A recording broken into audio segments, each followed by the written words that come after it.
اعوذ باللہ من الشیطان الرجیم بسم اللہ الرحمن الرحیم۔ حضرت سیدنا شیخ شاہ کرمانی رحمۃ اللہ تعالیٰ علیہ کی شہزادی جب شادی کے لائق ہوئی تو بادشاہ کے یہاں سے رشتہ آیا، مگر آپ نے 3 دن کی مہلت مانگی اور مسجد مسجد گھوم کر کسی پارسا نوجوان کو تلاش کرنے لگے۔ ایک نوجوان پر آپ کی نگاہ پڑی جس نے اچھی طرح نماز ادا کی اور گڑ گڑا کر دعا مانگی۔ شیخ نے اس سے پوچھا، کیا تمہاری شادی ہو چکی ہے؟ اس نے نفی میں جواب دیا۔ پھر پوچھا، کیا نکاح کرنا چاہتے ہو؟ لڑکی قرآن مجید پڑھتی ہے، نماز روزہ کی پابند ہے اور سیرت و صورت والی بھی ہے۔ اس نوجوان نے کہا، بھلا میرے ساتھ کون رشتہ کرے گا؟ شیخ نے فرمایا، میں کرتا ہوں، لو یہ کچھ درم ہیں، 1 درم کی روٹی، 1 کا سالن اور 1 کی خوشبو خرید لاؤ۔ اس طرح شاہ کرمانی رحمۃ اللہ تعالیٰ علیہ نے اپنی دختر نیک اختر کا نکاح اس نوجوان سے پڑھا دیا۔ دلہن جب دلہا کے گھر آئی تو اس نے دیکھا کہ پانی کی صراحی پر 1 روٹی رکھی ہوئی ہے۔ اس نے پوچھا، یہ روٹی کیسی ہے؟ دلہا نے کہا، یہ کل کی باسی روٹی ہے، میں نے افطار کے لیے رکھ لی تھی۔ یہ سن کر وہ شہزادی واپس ہونے لگی۔ یہ دیکھ کر دلہا بولا، مجھے معلوم تھا کہ شیخ شاہ کرمانی رحمۃ اللہ تعالیٰ علیہ کی شہزادی مجھ غریب انسان کے گھر نہیں رک سکتی۔ دلہن بولی، میں آپ کی مفلسی کے باعث نہیں بلکہ اس لیے لوٹ کر جا رہی ہوں کہ رب العالمین پر آپ کا یقین بہت کمزور نظر آ رہا ہے، اسی لیے تو کل کے لیے روٹی بچا کر رکھتے ہیں۔ مجھے تو اپنے باپ پر حیرت ہے کہ انہوں نے آپ کو پاکیزہ خصلت اور صالح کیسے کہہ دیا۔ دلہا یہ سن کر بہت شرمندہ ہوا اور اس نے کہا، اس کمزوری سے معذرت خواہ ہوں۔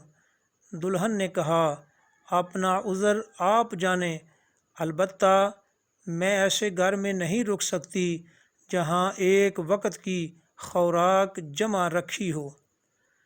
اب یا تو میں اس گھر میں رہوں گی یا روٹی۔ دلہا نے فوراً باہر جا کر روٹی خیرات کر دی اور ایسی درویش خصلت انوکھی شہزادی کا شوہر بننے پر اللہ تعالیٰ کا شکر ادا کیا۔ اللہ تعالیٰ کی ان پر رحمت ہو اور ان کے صدقے ہماری بے حساب مغفرت ہو۔ میرے بھائیو، آپ نے سنا متوکلین کی بھی کیا خوب ادائیں ہوتی ہیں۔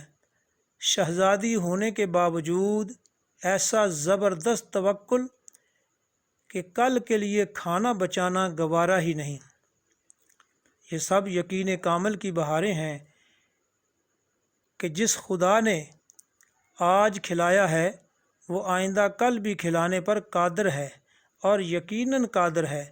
امیر المومنین حضرت سیدنا عثمان غنی رضی اللہ تعالیٰ عنہ کے زمانہ خلافت میں اسلامی فتوحات کا سلسلہ جب وادی مکران کے مغرب میں واقع وسیع و عریض ملک کرمان تک پہنچا تو اس وقت کے شاہ کرمان نے اسلامی سلطنت کا باج گزار بننے میں ہی عافیت جانتے ہوئے صلح کی طرف قدم بڑھایا اور یوں اسلام کے نور سے ملک کرمان کے گھر گھر میں اجالا ہونے لگا، اور 3 صدی ہجری میں کرمان کے شاہی خاندان میں ایک ایسی ہستی پیدا ہوئی جس نے اس خاندان کا نام رہتی دنیا تک روشن کر دیا۔ یہ ہستی تھی حضرت سیدنا شاہ بن شجاع کرمانی رحمۃ اللہ تعالیٰ علیہ کی۔ شاہی خاندان سے تعلق رکھنے کے باوجود آپ کا حکومت سے کوئی واسطہ اور تعلق نہ تھا، مگر لوگوں کے دلوں پر راج آپ ہی کا تھا، کیونکہ ایک روایت کے مطابق آپ رحمۃ اللہ علیہ کا شمار ابدالوں میں ہوتا ہے۔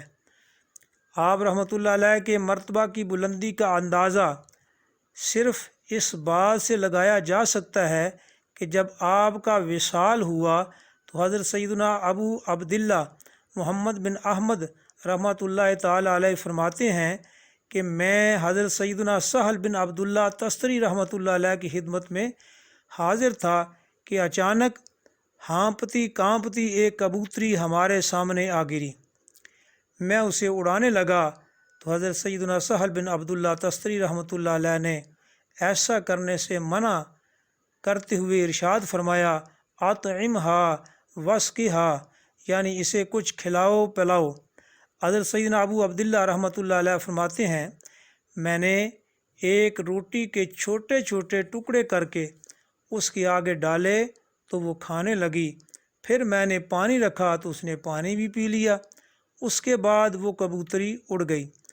میں یہ سب دیکھ کر حیران ہو رہا تھا، بالآخر میں نے پوچھ ہی لیا کہ اس کبوتری کا ماجرا کیا ہے، تو آپ رحمۃ اللہ علیہ نے فرمایا، شاہ کرمانی اس جہان فانی سے کوچ فرما گئے ہیں اور یہ کبوتری مجھ سے تعزیت کرنے آئی تھی۔ میرے پیارے بھائیو، غور فرمائیے، حضرت سیدنا شیخ شاہ کرمانی رحمۃ اللہ علیہ نے اس قدر عظیم مرتبہ پر فائز ہونے کے باوجود اپنی شہزادی کی پرورش سے غفلت اختیار نہ فرمائی، بلکہ اسے دنیا کی چکا چوند سے دور رکھنے کے ساتھ ساتھ رضائے خدا بندی پر ہر حال میں صابر و شاکر رہنے کی سوچ بھی عطا فرمائی۔ لہذا یاد رکھیے، اولاد کی پرورش میں جہاں ماں کا بڑا کردار ہے، وہاں باپ بھی ایک اہم ستون کی حیثیت رکھتا ہے۔ بالخصوص بیٹی کے معاملے میں باپ کا کردار بہت اہمیت کا حامل ہے۔